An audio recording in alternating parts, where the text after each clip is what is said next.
জ্বালানি সাশ্রয়ে সচিবালয়ে অনুষ্ঠিত হল প্রধানমন্ত্রী তারেক রহমানের সভাপতিত্বে নতুন সরকারের প্রথম জাতীয় অর্থনৈতিক পরিষদের নির্বাহী কমিটি একনেক সভা।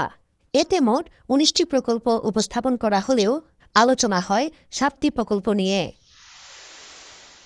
বৈঠক শেষে প্রধানমন্ত্রীর অর্থ ও পরিকল্পনা উপদেষ্টা রাশেদ তিতুমী জানান, বিগত সরকারের সময়ে নেয়া ১৩০০রও অধিক উন্নয়ন প্রকল্প খতিয়ে দেখতে প্রধানমন্ত্রীর নির্দেশে কমিটি গঠন করা হচ্ছে।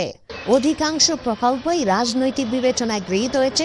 সেখানে না ছিল স্বচ্ছতা, না ছিল জবাবদিহিতা এবং কোনো ক্ষেত্রে দলীয় কর্মীদের সুবিধা দেওয়ার জন্য এই প্রকল্পগুলো গৃহীত হয়েছে। আজকেই ২-৩টা প্রকল্প যেগুলো তৃতীয় বা চতুর্থ স্তরে ছিল সেগুলো বাদ দেওয়া হয়েছে। তার মানে যে আমরা চেষ্টা করছি যে জনগণের করের অর্থ যাতে জন উন্নয়নে ব্যয় হয়। অর্থ ও পরিকল্পনা মন্ত্রী জানান, সভায় উত্থাপিত প্রকল্পগুলোর অধিকাংশই অপ্রয়োজনীয় ও রাজনৈতিক বিবেচনায় গ্রহণ করা হয়েছে।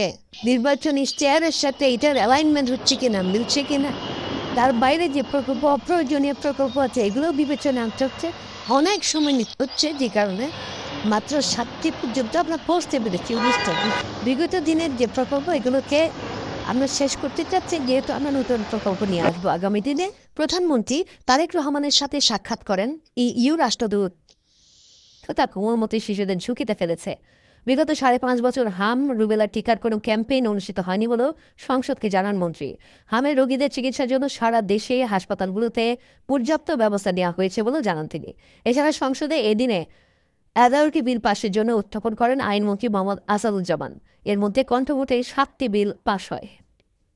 এছাড়াও আরও 3টি হাম রিবেলার এই ক্যাম্পেইনটি হওয়ার কথা ছিল প্রতি 4 বছর পর মাননীয় স্পিকার। সেইটা গত 5.5 বছর যাবৎ হয় নাই। ফলে নিউবর্ন বেবি এবং লেফট আউট বেবিদের সংখ্যা অনেক বৃদ্ধি পেয়েছে যারা এখন হামে আক্রান্ত। এছাড়া টিকা ক্রয়, সংগ্রহ ও সরবরাহ ব্যবস্থাপনায় পূর্ববর্তী দুটো সরকারের অদূরদর্শী সিদ্ধান্ত ও দীর্ঘসূত্রিতার শাহবাগ থেকে পরিবার লম্বা লাইন, একটু করে সামনে এগিয়ে 2 থেকে 3 ঘন্টা পর মিলছে জ্বালানির তেল।